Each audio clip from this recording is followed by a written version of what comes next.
পাজে দেখছি আমার পায়ে চুব উঠে যায়নি তো হ্যালো সবাইকে, কেমন আছো তোমরা? আশা করছি ভালো আছো, আর আমিও অনেক ভালো আছি। তো প্রথমে তোমাদের একটা কথা বলি, এই ভিডিওটা হচ্ছে অনেক পুরনো একটা ভিডিও। আর গাইস, সেদিন আমরা যাচ্ছিলাম মেলা, আর মেলাটা যেতে সময় লাগতো 10 মিনিট। তাই আমরা ভাবলাম চল আজ ভাই বোন মিলে আমরা সাইকেলে করে মেলা যাই। আর গাইস, মেলাটা হচ্ছিল লালবাগ রাজবাড়ির ওখানে।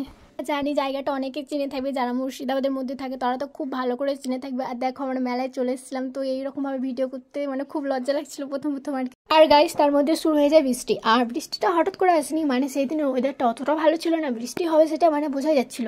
তো গাইস, তার পাশে ছিল রাজবাড়ির পাশে ছিল একটা মন্দির, তো সেই মন্দিরে ঢুকে গেছিলাম। লালবাগ আমি অনেকবার গেছি, যেহেতু লালবাগে আমার পিসি বাড়ি, মাসি বাড়ি, মামা বাড়ি অনেকেই আছে লালবাগে।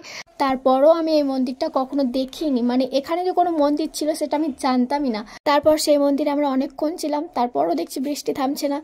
তাই আরও কিছুক্ষণ আমরা সেই মন্দিরে থেকে গেলাম। তারপর দেখি বৃষ্টিটা একটু একটু পড়ছে, বেরিয়ে গেলে অতটাও প্রবলেম হবে না, তাই আমরা বেরিয়ে গেলাম। আর এই হচ্ছে সেই রাজবাড়ি গাইস, বৃষ্টিতে পুরো রাস্তাঘাটের অবস্থাই খারাপ। তারপর আমি রাজবাড়ির ভেতরে ঢুকে গেলাম। আর যেহেতু বৃষ্টি পড়ছে সেই জন্য রাজবাড়ির সামনের টাইম অনেক মানুষ দাঁড়িয়ে আছে, তারা সামনের দিকে যেতে পারছে না। কিন্তু আমি রাজবাড়ির ভেতরটা দেখার জন্য আমি সামনের দিকে এগিয়ে যাচ্ছিলাম, আর পিছন থেকে আমার ভাই ভিডিও করছিল।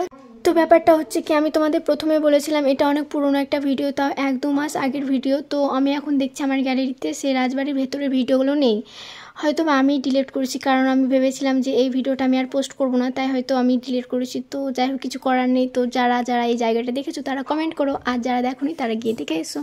তাহলে চলো এবার তোমাদের আমি একটু মেলাটা ঘোরার পর নাগরদোলার পাশে একটা ফাঁকা জায়গায় আমরা দাঁড়িয়েছিলাম। ভাই বলছিল তোরা ওখানে দাঁড়া, তোদেরকে একটা সুন্দর ভিডিও করে দিচ্ছি যেন মেলার চারিপাশটা দেখা যায়। কিন্তু আমাকে কেমন জানি লাগছিল, কারণ বৃষ্টি হয়েছিল আর বৃষ্টিতে ঘাসগুলো ভেজা ভেজা হয়ে গেছে, আর ঘাসগুলো অনেক বড় বড় ছিল। তারপর আমার দিদি বলছে ওগুলো তো নাকি জোক থাকতে পারে। তারপরে তো আমার হয়ে গেছে, বারবার পাজে দেখছি আমার পায়ে চুব উঠে যায়নি তো